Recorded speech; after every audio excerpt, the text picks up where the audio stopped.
हरे कृष्णा, जय माता दी। आज दिनांक है 6 फरवरी गुरुवार और आज माघ मास के शुक्ल पक्ष की नौमी तिथि है। नौमी तिथि 5 फरवरी बुधवार की मध्य रात्रि 12:36 से शुरू हुई है, जिसकी समाप्ति आज 6 फरवरी गुरुवार को रात 10:53 पर होगी।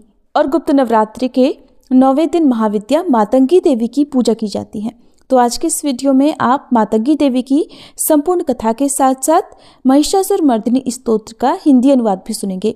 9वें दिन माँ दुर्गा के सिद्धिदात्री रूप की पूजा का भी विधान है, इसलिए आपको महाविद्या मातंगी देवी के साथ माँ सिद्धिदात्री की पूजा भी अवश्य करनी चाहिए। गुप्त नवरात्रि में जो लोग भी गुप्त नवरात्रि के पूरे उपवास रखते हैं, उन्हें पूरे 10 दिन की पूजा करके, यानी 10 महाविद्याओं की पूजा करके फिर कन्या पूजन करना चाहिए। और गुप्त नवरात्रि में प्रकट रूप से कन्या पूजन नहीं किया जाता है, यानी कि सबको बताकर, सबको दिखाकर कन्या पूजन भी नहीं किया जाता है। इस बात का आप विशेष ध्यान रखें।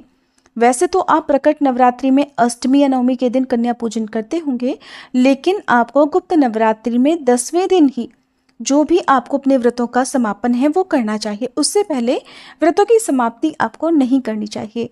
जो लोग भी नवरात्रि के इस नियम का पालन करते हैं, उन्हें ही गुप्त नवरात्रि की पूजा का या रखे गए उपवासों का फल प्राप्त होता है। 10वें दिन महाविद्या कमला देवी की पूजा के साथ ही आप नवरात्रि व्रत का पारणा कर सकते हैं। और आपको व्रत का पारणा करने वाले दिन, यानी कन्या पूजन जिस दिन आपको करना होगा, उस दिन आप अपने घर पर कन्याओं को आमंत्रित ना करके आसपास के किसी भी मंदिर में कन्याओं के लिए जो भी आपने भोग प्रसाद बनाया है, या आप ऐसा नहीं कर सकते हैं तो जो भी दक्षिणा आदि है वो मंदिर की दान पेटी में गुप्त रूप से दान में दे सकते हैं। या आसपास की जो छोटी छोटी कन्याएं होती हैं, निर्धन कन्याएं होती हैं, आप उनको भी उनकी जरूरत का सामान, साथ में कोई भी फल या मिठाई गुप्त रूप से दान में दे सकते हैं, ताकि उन्हें भी पता ना चले कि आपने गुप्त नवरात्रि के उपवास रखे हैं। ध्यान रखें कि आप कन्याओं के पैर छूकर उनका आशीर्वाद लेना ना भूलें। अगर आसपास कन्याएं ना मिले तो आप नवरात्रि की पूजा के बाद 10 छोटी छोटी सी पूड़ियाँ या 10 फल आप गौ माता को खिलाकर भी व्रत का पारणा कर सकते हैं। हमारे शास्त्रों में गुप्त नवरात्रि को बहुत ही शुभ और महत्वपूर्ण माना जाता है। कहते हैं कि जो भी मनोकामना आपकी प्रकट नवरात्रि के व्रतों से पूरी नहीं होती, वो मनोकामना यदि सच्चे मन से गुप्त नवरात्रि में पूजा करके प्रार्थना की जाए तो बहुत जल्दी पूर्ण हो जाती है। गुप्त नवरात्रि में रखे गए उपवासों में बहुत शक्ति होती है। जो लोग उपवास रखने में समर्थ नहीं है, वे पूरे 10 दिन तक सभी महाविद्याओं की विधि विधान से पूजा करके व्रत की कथा अवश्य पढ़ें या सुने। 10वें दिन प्रथम महाविद्या से लेकर अंतिम महाविद्या का आपको स्मरण करना चाहिए। पूजा पाठ या रखे गए उपवास में हुई गलतियों के लिए क्षमा याचना करनी चाहिए। गुप्त नवरात्रि के 9वें दिन महाविद्या मातंगी की पूजा का विधान है। और माँ मातंगी 10 महाविद्याओं में 9वीं विद्या है। मान्यताओं के अनुसार जो भी व्यक्ति गुप्त नवरात्रि के 9वें दिन महाविद्या मातंगी की पूजा आराधना करता है, उसे सभी प्रकार के सिद्धियों की प्राप्ति हो जाती है। महाविद्या मातंगी अपने भक्तों के सारे कष्टों को दूर कर उन्हें सौभाग्य का आशीर्वाद देती हैं।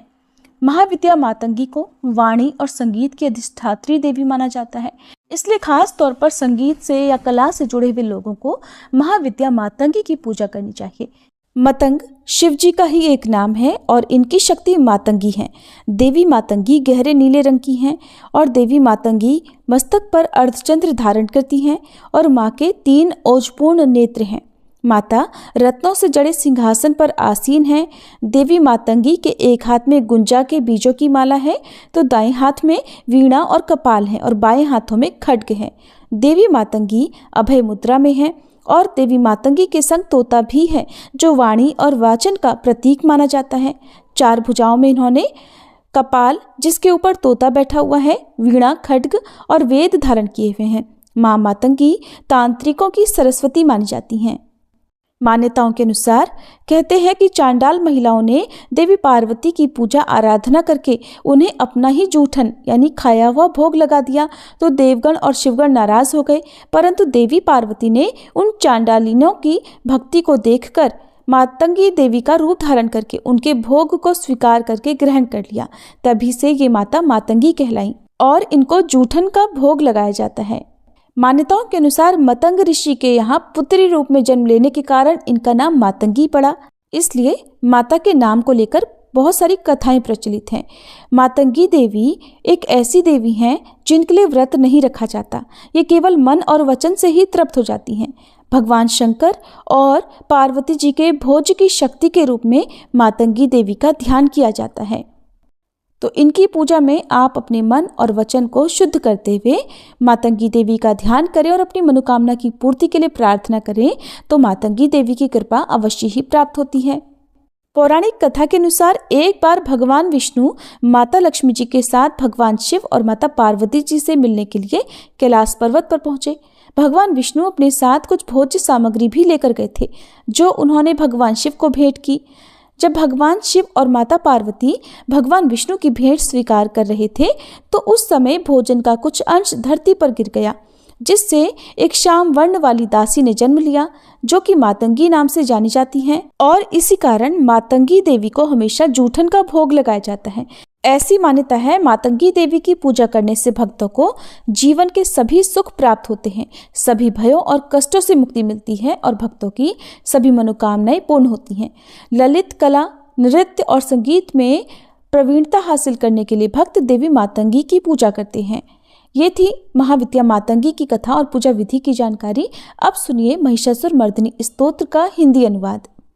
हे हिमालय राज की पुत्री, हे गिरिजा देवी, विश्व को आनंदित करने वाली देवी, नंदीगणों द्वारा पूजित, गिरिश्रेष्ठ विंध्याचल के शिखर पर निवास करने वाली देवी, अपनी लीला से भगवान श्री विष्णु को प्रसन्न करने वाली, इंद्रदेव के द्वारा नमस्कृत, भगवान नीलकंठ की पत्नी, विश्व में विशाल कुटुंब वाली और विश्व को संपन्नता देने वाली, हे महिषासुर का मर्दन करने वाली भगवती, अपने बालों की लता से आकर्षित करने वाली पर्वत की पुत्री, आपकी जय हो, जय हो, जय हो।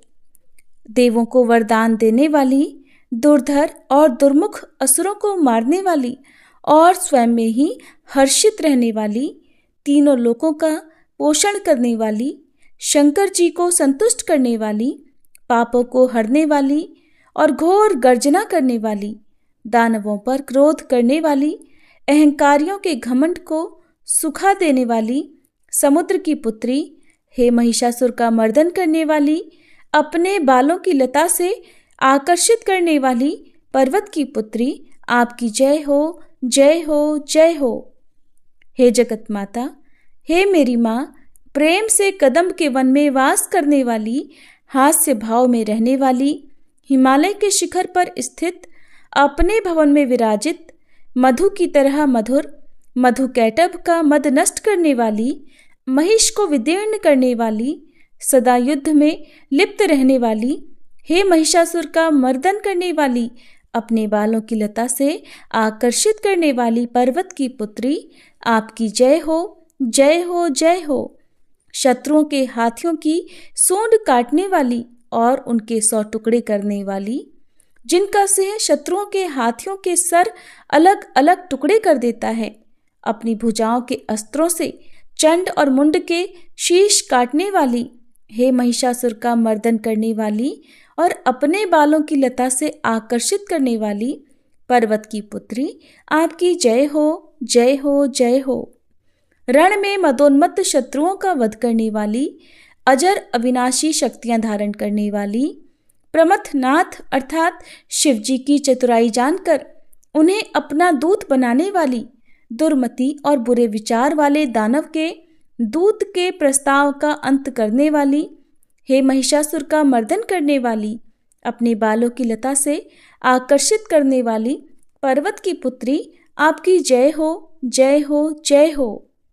शरणागत शत्रुओं की पत्नियों के आग्रह पर उन्हें अभयदान देने वाली, तीनों लोकों को पीड़ित करने वाले, दैत्यों पर प्रहार करने योग्य त्रिशूल धारण करने वाली, देवताओं की दुंदुभी से दुमी दुमी की ध्वनि को सभी दिशाओं में व्याप्त करने वाली, हे महिषासुर का मर्दन करने वाली, अपने बालों की लता से आकर्षित करने वाली पर्वत की पुत्री, आपकी जय हो, जय हो, जय हो।